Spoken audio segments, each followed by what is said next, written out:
Hey everybody, I'm Jason Rapoli, CFO and Marketing Director of Rapoli Real Estate, and along with my amazing wife, Kristen Rapoli, who is the real estate agent and face of the company, we are Rapoli Real Estate serving the Charlotte area. I want to thank you for joining me today as we start a new series on this channel called Myth Busting Mondays. And going forward, we're going to debunk certain myths about real estate in the Charlotte area so you can be more well-informed and make a great decision when it comes time for you or one of your friends to buy a house in the Charlotte area.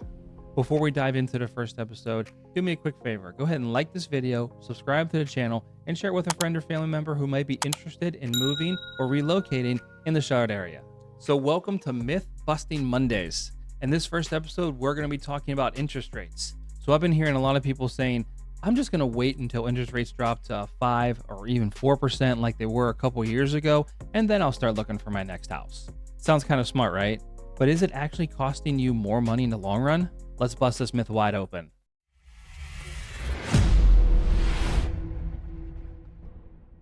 You probably heard from friends or family, even recently, as the rates continue to drop, that they're just going to wait until they get under 6% or even 5%, or praying and hoping that they get under 4% like they were a couple years ago. The problem with that is we don't know if those rates are going to be coming back. Under 6% is likely, but under 5% might be a long wait. And even if those rates get down to where you want them, the housing market doesn't wait.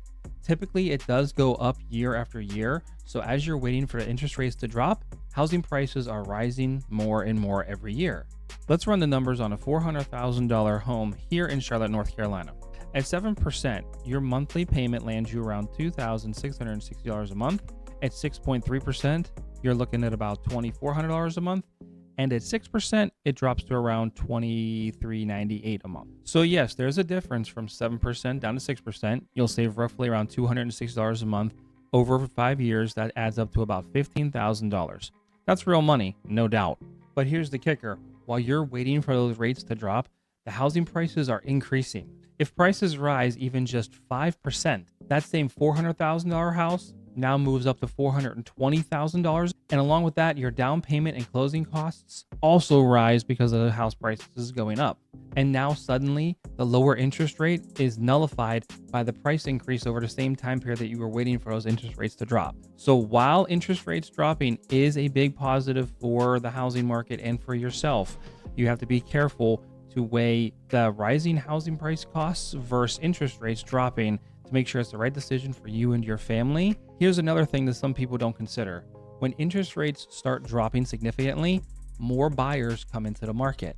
And when more buyers come into the market, that means more competition for these homes, and you're more likely to get into a bidding war and having to go higher than you would like on a particular home that you really want, instead of buying now when interest rates are still slightly elevated and then refinancing down the road.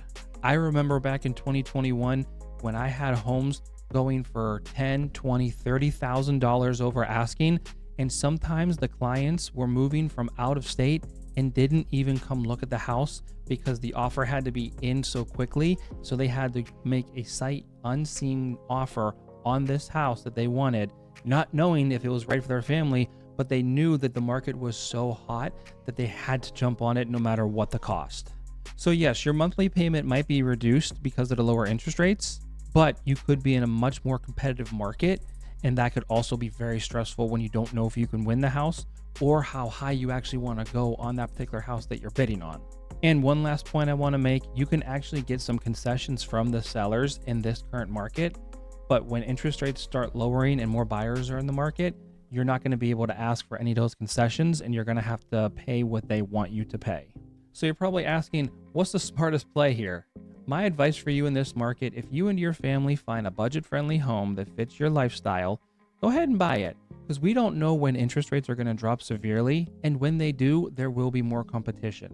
It's all about where you are in your life right now, weighing the pros and cons about buying now or waiting, and that's where Rapoli Real Estate can also help you. If you reach out to Rapoli Real Estate, and all of our contact information is down there, we can go ahead and set you up on a search pattern, just so when you find that perfect house, you know you're ready. Waiting for rates to drop isn't always the best strategy depending on your situation. In fact, it could cost you more money in the long run if you wait too long before buying that house that you and your family need. If you want to see what these numbers look like for your budget, go ahead and send us a message. You can contact us any way you'd like. Our information is down below, and we'll get back to you at no pressure. And we just love to run the numbers for you and see what works best for you and your family.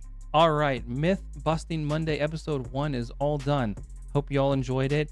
And once again, do me a favor, go ahead and like this video, subscribe to the channel, and write a comment and let me know what you think about the current market in Charlotte, North Carolina.